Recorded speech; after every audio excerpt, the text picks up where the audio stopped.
Hello दोस्तों, नमस्कार। आपका स्वागत है आपके अपने YouTube channel star study area में।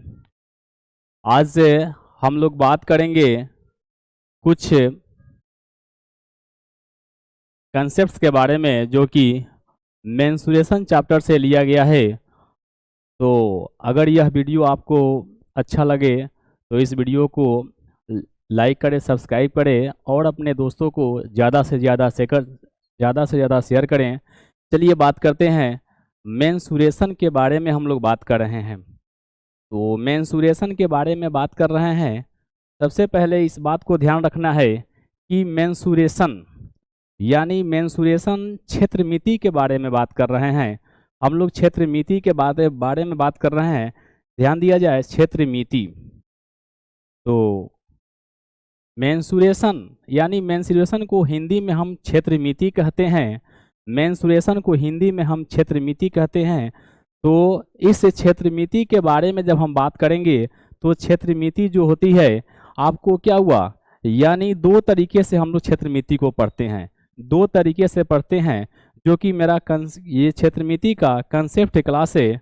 पहला है, देखते हैं इसमें इस क्षेत्र मिति को समझने की प्रयास करते हैं। जैसे हम बात कर रहे हैं क्या कि ये जो क्षेत्र मिति है, ये क्षेत्र मिति आपको यानी 2D में हम लोग पढ़ते हैं और 3D में पढ़ते हैं। आज हम लोग ये बात करने वाले हैं कि 2D क्या होता है और 3D क्या होता है, यानी 2D में किस प्रकार के शेप आएंगे, यानी किस प्रकार की आकृति आएंगे, और 3D में किस प्रकार की आकृति आएंगे। आज हम लोग इसके बारे में बात करेंगे। तो सबसे पहले ये जब हम बात करेंगे कि 2D का बात करते हैं, तो 2D में यानी दो ही आयाम होती है। 2D में दो आयाम होते हैं, यानी क्या होता है 2D में, यानी दो आपको डायमेंशन होते हैं। 2D में दो डायमेंशन होता है, या हम इसको कह सकते हैं 2D में दो डायमेंशन होता है, या 2D में दो आयाम होते हैं, या 2D में आपको दो बीमाएं होती है। दो बीमा, जहां पर दिखे दो बीमा, है ना, या जहां पर दिखे दो क्या हुआ आयाम दिखे, या जहां पर दिखे आपको दो क्या हुआ डायमेंशन दिखे, वो क्या होता है 2D में आकृति होती है। तो 2D यानी दो आयाम क्या होती है, दो आयाम में आपको पहला होगा लंबाई होना चाहिए, उसमें लंबाई, उसके बाद यहाँ पर चौड़ाई होना चाहिए, यानी L होना चाहिए, उसके बाद B होना चाहिए। अगर जिस आकृति में लंबाई दी हुई है या चौड़ाई दी हुई है, तो वह जो आकृति होगी वह आपका क्या हुआ 2D में होगा। अगर हम बात करते हैं 3D के बारे में बात करते हैं, तो 3D में आपको क्या हुआ लंबाई भी होता है। देखिए, लंबाई होगा, उसके बाद चौड़ाई होगा, और यहाँ पर आपको ऊंचाई होगा, यानी L होगा, उसके बाद B होगा, उसके बाद H होगा। ये आपको 3D में आकृति बनेंगे। जिस आकृति में अगर लंबाई मिले, चौड़ाई मिले और ऊंचाई मिले, तो उस आकृति को हम लोग क्या करते हैं 3D में उसको हम रखने की प्रयास करते हैं। चलिए बात करते हैं ये 2D वाले, यानी 2D में किस प्रकार के आकृति होंगे और 3D में किस प्रकार के आकृति होंगे। हम लोग इतना जान चुके हैं कि 2D जो आकृति होती है उसमें लंबाई होगा और चौड़ाई होगा, और आपका 3D में जो भी क्या आकृति पाएंगे वो क्या होंगे, लंबाई होंगे, चौड़ाई होंगे और ऊंचाई होंगे। यानी अगर H शामिल हुआ, है ना, जिस आकृति में अगर H शामिल हो गया तो वह आकृति आपको 3D में चले जाएंगे, और जिसमें लंबाई और चौड़ाई मिलते हैं वह आकृति आपको 2D में आते हैं। चलिए बात करते हैं अब कुछ 2D की आकृति के बारे में, और कुछ क्या हुआ 3D आकृति के बारे में हम लोग बात करेंगे। चलिए देखा जाए अगले पॉइंट को। जैसा कि यहाँ दिया गया है आपको 2D आकृति के कुछ एग्जाम्पल दिए हुए हैं। 2D आकृति के कुछ एग्जाम्पल्स दिए गए हैं, इसके बारे में हम लोग समझने की प्रयास करेंगे। 2D में आपको क्या हुआ वर्ग आएगा, उसके बाद 2D में क्या आएंगे आपको आयत आएंगे, 2D में क्या होंगे आपको त्रिभुज आएंगे, 2D में जो होगा आपको चतुर्भुज होगा और सर्किल होगा।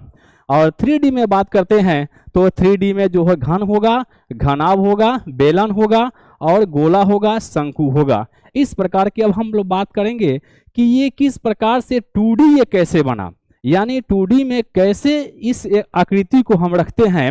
2D में वर्ग की बात करते हैं तो वर्ग की सभी भुजाएं आपस में बराबर होती है। वर्ग की सभी भुजाएं आपस में बराबर होती है। वर्ग की सभी भुजाएं जो होती है वो आपस में बराबर होती है। जैसा आपके सामने ये दिख रहा है फिगर, ये वर्ग है। तो वर्ग में जैसे यहाँ पर ए हुआ, यहाँ ए हुआ, यहाँ ए हुआ, यहाँ ए हुआ, ये वर्ग में सिर्फ लंबाई है।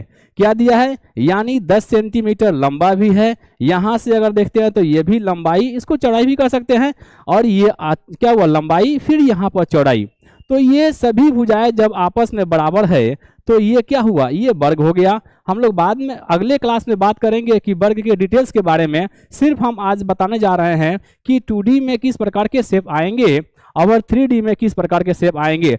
चलिए बात करते हैं। जैसे हम बात करते हैं कि हम लोगों के पास से क्या हुआ, एक छोटा सा खेत का एरिया है। तो खेत में क्या होती है? यानी खेत में आपका लंबाई होगा और उसी में क्या हुआ? खेत में चौड़ाई होगी। यानी खेत की लंबाई होती है और चौड़ाई होती है, उसमें ऊंचाई नहीं होती है। यानी अगर खेत की बात करें, अगर छोटा सा एरिया के बारे में बात करते हैं तो उसमें लंबाई होगा और चौड़ाई होगा, उसमें ऊंचाई होगा नहीं। इस प्रकार से यह जो आकृति होगा वो 2D यानी शेप होंगे, यानी 2D में पाए जाएंगे। अब उसके बाद बात करते हैं, अगर आयत की बात करते हैं तो आयत इस प्रकार के क्या हुआ?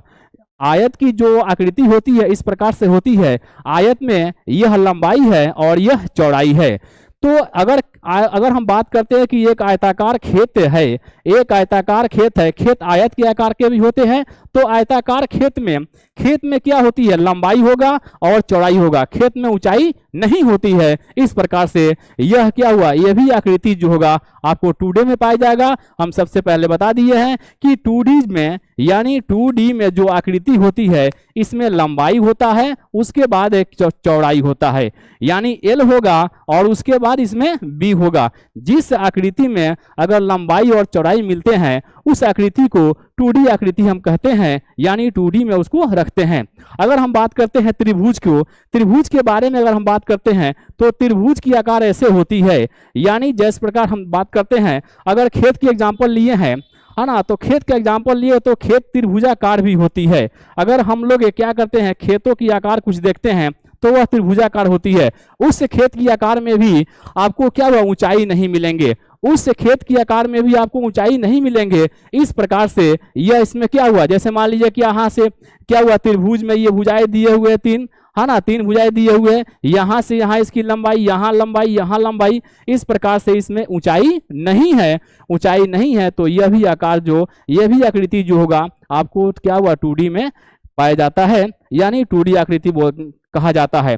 अगर बात करते हैं वृत्त के बारे में तो वृत्त की आकार ऐसे होती है, वृत्त की आकार ऐसा होता है। कहने का मतलब है कि जो खेत होती है उसमें खेत भी क्या होता है? आपको वृत्ताकार भी होता है, वृत्ताकार होता है। इस वृत्ताकार यानी आकृति में आपको ऊंचाई कहीं दिखने को नहीं मिल रही है। इस प्रकार से अगर हम क्या हुआ? वर्ग के बारे में बात करें, अगर हम आयत के बारे में बात करें, त्रिभुज के बारे में बात करें और क्या हुआ? वृत्त के बारे में बात करें तो ये सभी के सभी आकृति आपको 2D यानी शेप में दिखाई दे रही है। यानी 2D कहने का मतलब हम बार बार आपको रिपीट करने की प्रयास कर रहे हैं कि 2D आकृति वैसे होती है जो कि आपको इसमें लंबाई और चौड़ाई होती है, यानी लंबाई मिलेगा और चौड़ाई मिलेगा, ऊंचाई नहीं मिलेगा। 2D आकृति में लंबाई चौड़ाई, है ना, मिलती है, ऊंचाई नहीं मिलती है। अब हम बात करते हैं 3D के बारे में बात करते हैं। 3D के बारे में अगर हम बात करते हैं तो ये 3D में घन होता है। 3D में घन, अब घन क्या हुआ? एक बक्स के आकार का होता है। जैसे बात करते हैं घन की, अगर हम फिगर बनाते हैं, एक ठो आकृति बनाते हैं घन का, तो घन का आकृति ऐसे होता है। देखिएगा इसमें क्या होता है? इस घन की आकृति में आपको लंबाई भी दिया हुआ है, चौड़ाई भी दिया हुआ है, लंबाई और चौड़ाई दिया है और यहाँ ऊंचाई भी दी हुई है। तो क्या हुआ? घन की जो आपको जो एक बक्स के आकार की जो आकृति दिखती है, उस बक्स की आकार की आकृति में आपको लंबाई भी दिख रही है, चौड़ाई भी दिख रही है और ऊंचाई भी दिख रही है। तो यहाँ पर L भी है, यानी कहने का मतलब L भी है, B भी है और H भी है, लंबाई है, चौड़ाई है, ऊंचाई है। इस प्रकार से यह आकृति जो होती है वो क्या कहलाती है? 3D में आकृति हम लोग कहते हैं कि यह आकृति जो है ना 3D में है। अगर हम बात करते हैं घनाभ के बारे में तो घनाभ के बारे में, घनाभ की जो आकृति हम देखते हैं तो घनाभ की आकृति भी ऐसे होती है। देखा जाए मेरे प्यारे दोस्तों, ये देखा जाए कि घनाभ की आकृति कुछ ऐसे होती है ना। घनाभ की आकृति हम बनाने की प्रयास करते हैं। घनाभ की आकृति ये रहा आपको, ये इसमें भी क्या है, इस घनाभ की आकृति में भी क्या हुआ, लंबाई भी दी हुई है, यानी लंबाई भी दी हुई है, चौड़ाई भी दी हुई है और ऊंचाई भी दी हुई है। जिस आकृति में लंबाई दिखे, चौड़ाई दिखे और ऊंचाई दिखे, वह है आकृति आपको 3D में यानी आता है, 3D शेप में आता है। तो ये 3D की बात की है। उसके बाद अगर हम बेलन की बात करते हैं तो बेलन भी, यानी बेलन की आकृति भी कुछ इस प्रकार होती है। बेलन की आकृति भी कुछ इस प्रकार होती है। ध्यान देने की जरूरत है मेरे प्यारे दोस्तों, ध्यान देने की जरूरत है कि बेलन इस प्रकार की कुछ आकृति होती है। यानी बेलन, अगर हम बेलन यहाँ बनाने की प्रयास करते हैं तो देखा जाए बेलन में, यानी ये रहा आपका बेलन, ये बेलन की आकृति है। इसमें भी क्या हुआ, कुछ लंबा, यानी क्या हुआ, लंबाई दिख रही है, चौड़ाई दिख रही है, लेकिन ऊंचाई जो है ना, यहाँ देखिएगा ये ऊंचाई जो है, यहाँ स्पष्ट रूप से आपका ऊंचाई दिख रही है, यह आपका ऊंचाई है। तो जिस आकृति में हम बता दिए कि अगर ऊंचाई दिखे वह आकृति आपको 3D में यानी आता है, वह आकृति 3D में आता है। चलिए बात करते हैं, अब गोले की बात करते हैं। गोले की बात करते हैं तो गोला इस प्रकार कुछ आकृति होती है। जस्ट लाइक अगर हम बात करते हैं, वहां वृत्त बनाए थे, यानी वृत्त 2D में है और गोला क्या हुआ 3D में है। कैसे यानी गोला आपको 3D में है, तो ये वृत्त जो है ना, एक सर्किल के बारे में बताए थे, यानी एक खेत के बारे में बताए थे कि खेत क्या होता है, आपको वृत्त क्या आकार का होता है ना, खेत गोल भी होता है। लेकिन यहाँ पर अगर हम बात करते हैं तो गोला इस प्रकार की आकृति बनती है, यानी गोला जो होती है वो इस प्रकार की आकृति बनती है। जिस प्रकार अगर जस्ट लाइक बात करते हैं तो वह गोला जो होगा आपका, यानी गोली समझ लिया जाए, गोली समझ लिया जाए, गोली क्या है, यानी एक गोला है। गोली क्या है, एक गोला है। अगर हम फुटबॉल की बात करते हैं तो फुटबॉल भी एक क्या हुआ, गोला है।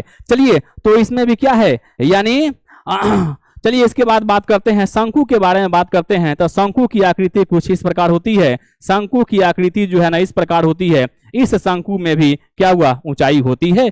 इस शंकु में भी क्या हुआ, ऊंचाई होती है। इस प्रकार से ये क्या हुआ आपका, क्या हुआ 3D, यानी 3D शेप है।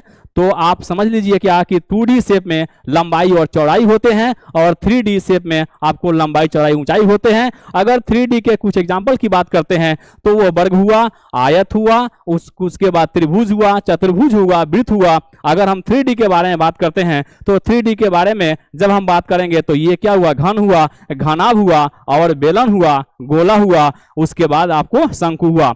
अब हमको यानी उम्मीद है कि हाँ आप सभी लोग इस 2D और यानी 2D शेप और आपको 3D शेप के बारे में आपको जानकारी यानी अच्छे से अच्छे प्राप्त हो गई होगी। अगर यह जानकारी आपको अच्छा लगता है तो आप लोग वीडियो को यानी अधिक से अधिक शेयर करने की प्रयास करेंगे और लाइक और सब्सक्राइब करेंगे। चलिए इसके बाद फिर हम बात करते हैं कि यानी 2D और 3D में यानी इसकी इकाई क्या होती है। 2D और 3D में इसकी इकाई क्या होती है, 2D और 3D में इसकी इकाई क्या होती है। चलिए इकाई के बारे में बात करते हैं। तो इकाई के बारे में जब हम बात करते हैं तो देखा जाए, इकाई के बारे में बात करते हैं कि ये 2D और 3D में इकाई क्या होते हैं। चलिए बात करते हैं।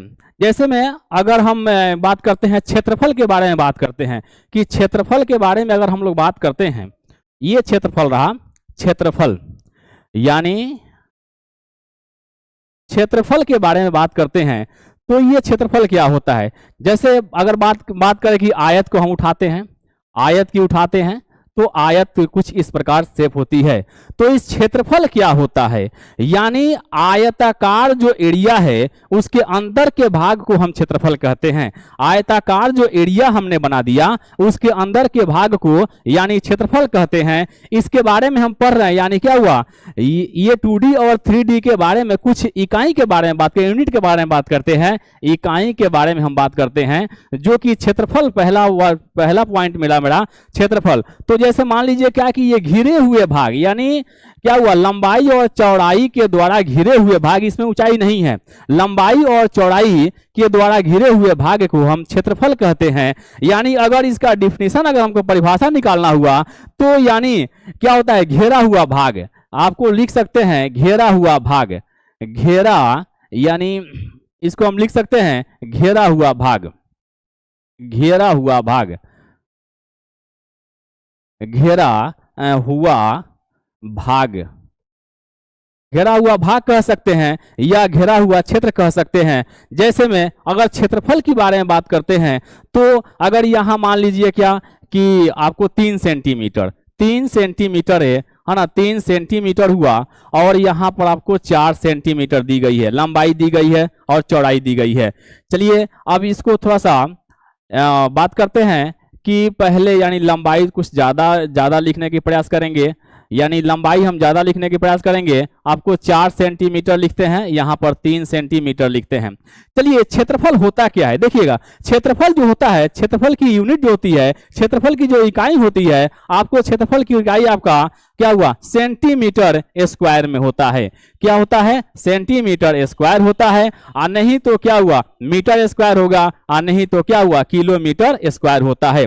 अगर हम यूनिट की बात करते हैं है ना, अगर इस क्या यानी क्षेत्रफल की इकाई की बात करते हैं तो ये सेंटीमीटर स्क्वायर होगा या मीटर स्क्वायर होगा या किलोमीटर स्क्वायर होगा। जैसा कि हम बात कर रहे हैं कि यही क्या हुआ यानी घेरा हुआ भाग क्षेत्रफल दिखाई दिया। अगर इसकी क्या हुआ आयत की लंबाई अगर 4 सेंटीमीटर है, अगर यहाँ पर ऊंचाई 3 सेंटीमीटर क्या आपको क्या हुआ चौड़ाई 3 सेंटीमीटर है, लंबाई क्या हुआ 4 सेंटीमीटर और चौड़ाई 3 सेंटीमीटर है, तो इसको निकालने की प्रयास करते हैं। जैसे आयत का क्षेत्रफल होता है लंबाई गुने चौड़ाई, तो लंबाई आपको 4 सेंटीमीटर हो गया और गुने आपको चौड़ाई क्या हुआ आपको चौड़ाई 3 सेंटीमीटर। तो गुना करने की जो प्रयास करते हैं तो 4 3 12 हो गया, और सेंटीमीटर में सेंटीमीटर से गुना करेंगे तो क्या हुआ सेंटीमीटर स्क्वायर हो जाएगा। इस प्रकार से इसकी इकाई जो होगी या क्या होगी आपको सेंटीमीटर स्क्वायर होगा, और नहीं तो मीटर स्क्वायर होगा, और नहीं तो किलोमीटर स्क्वायर होगा।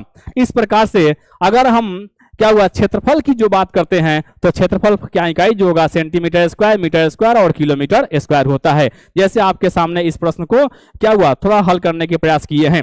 चलिए अब बात करते हैं परिमाप के बारे में बात करते हैं, यानी परिमाप की इकाई क्या होती है। परिमाप हम बात करते हैं, परिमाप के बारे में बात करते हैं तो परिमाप क्या होता है। जैसे मान लीजिए क्या कि हम बात करते हैं क्या हुआ वर्ग के बारे में बात करते हैं।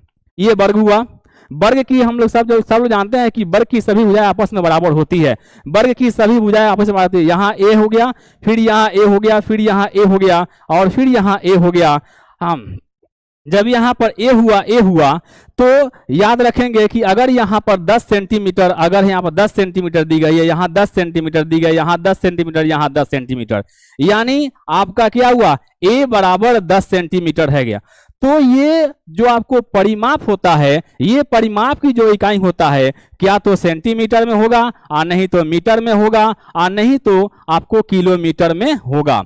तो यहाँ अभी क्षेत्रफल की बात किए थे तो क्षेत्रफल आपका सेंटीमीटर में आया और मीटर में आया, क्या हुआ सेंटीमीटर स्क्वायर आया, मीटर स्क्वायर आया और किलोमीटर स्क्वायर आया। अगर यहाँ पर परिमाप की बात की है तो परिमाप की जो इकाई होती है वो क्या तो सेंटीमीटर होगा, नहीं तो मीटर होगा, नहीं तो किलोमीटर होगा। अब बात करते हैं कैसे, यहाँ पर आपको 12 सेंटीमीटर स्क्वायर आ गया और यहाँ पर यानी क्या होगा आपको सेंटीमीटर आएगा। इसको हम साबित करने के प्रयास करेंगे। जैसे मान लीजिए क्या कि अगर इस क्या हुआ वर्ग के आकार का क्षेत्र दिखाई दे रहा है, वर्ग का आकार का क्षेत्र दिखाई दे रहा है, तो वर्ग का परिमाप है ना निकालने के प्रयास करेंगे। तो यहाँ से दूरी ए, यहाँ से दूरी ए, यहाँ से दूरी ए, यहाँ से दूरी ए, तो यहाँ 10 सेंटीमीटर आप प्लस क्या हुआ 10 सेंटीमीटर आप प्लस 10 सेंटीमीटर आप प्लस 10 सेंटीमीटर, यानी क्या हुआ 10 10 20 10 30 10 40 यानी 40 सेंटीमीटर। अब यहाँ पर 40 सेंटीमीटर लिखे हैं, यहाँ 40 सेंटीमीटर स्क्वायर लिखने की जरूरत नहीं है क्योंकि सभी साइन क्या हुआ प्लस में है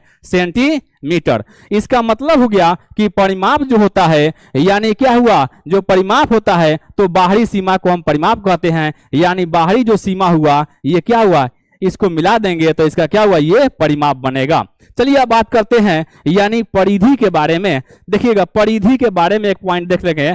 परिधि देखिए परिधि क्या हुआ यानी वृत्त में आते हैं। तो जैसे हम बात करते हैं कि परिमाप जो हो गया यानी बाहरी सीमा को कहते हैं बाहरी यानी सीमा, बाहरी सीमा परिमाप होती है ना। इस प्रकार से इसका बाहरी सीमा क्या होती है यानी परिधि होती है। परिधि जो होती है आपको वृत्त में यानी क्या हुआ आपको परिधि जो होता है ना आपको वृत्त में दिखाया जाता है। चलिए अब बात करते हैं आयतन के बारे में कि आयतन की यानी इकाई क्या होती है। आयतन की इकाई के बारे में बात करते हैं। आयतन आपको आयतन के बारे में हम बात करेंगे।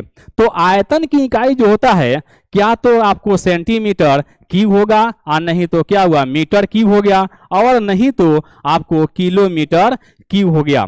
यानी आपको जब आयतन की बात करें, आयतन जो होती है वो 3D में होता है। आयतन क्या होता है सर? 3D में होता है। यानी क्या हुआ, आयतन में क्या होगा, यानी ऊंचाई हर हाल में होगा। किसी चीज का आयतन निकाले, जैसे मान लीजिए क्या, किसी चीज का है ना, अगर शंकु की आयतन मानते हैं तो उसमें भी ऊंचाई है, बेलन की आयतन मांगते हैं तो ऊंचाई है। तो ये क्या होती है, यानी ये आपका 3D में आकृति है, ये 3D में शेप है।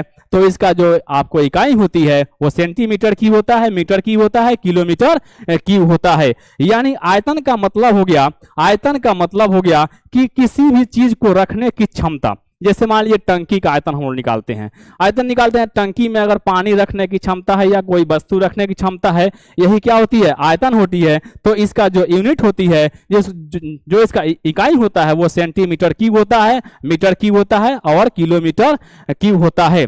चलिए, अगर हम लोग क्या किए, इस क्षेत्रफल, परिमाप, परिधि और आयतन के बारे में अगर जानकारी हमको प्राप्त हो गया, तो हम लोग क्या करेंगे, इसके बाद हम लोग बारी बारी से, है ना, हर क्लास को देखने की प्रयास करेंगे। पहले हम वृत्त को देखेंगे, या चतुर्भुज को देखेंगे, आयत को देखेंगे, और क्या हुआ, शंकु को देखेंगे। यानी प्रतिदिन क्या हुआ, आगे क्लास आपको मिलते रहेगा। सबसे पहले हम क्या करेंगे, कंसेप्ट के बारे में जानकारी करेंगे। जैसे कि आज हम लोग बात किए हैं 2D के बारे में, 3D के बारे में, यानी 2D आकृति के बारे में, 3D आकृति के बारे में, यानी मेंसुरेशन चैप्टर से ये सारे प्रश्न आपको मिला। जैसे कि क्षेत्रफल के बारे में बात किए, परिमाप के बारे में बात किए, परिधि के बारे में बात किए, और आयतन के बारे में बात किए। अगर यह वीडियो आपको अच्छा लगता है तो इस वीडियो को लाइक करेंगे और सब्सक्राइब करेंगे, अधिक से अधिक अपने दोस्तों में शेयर करने की प्रयास करेंगे। चलिए, थैंक यू।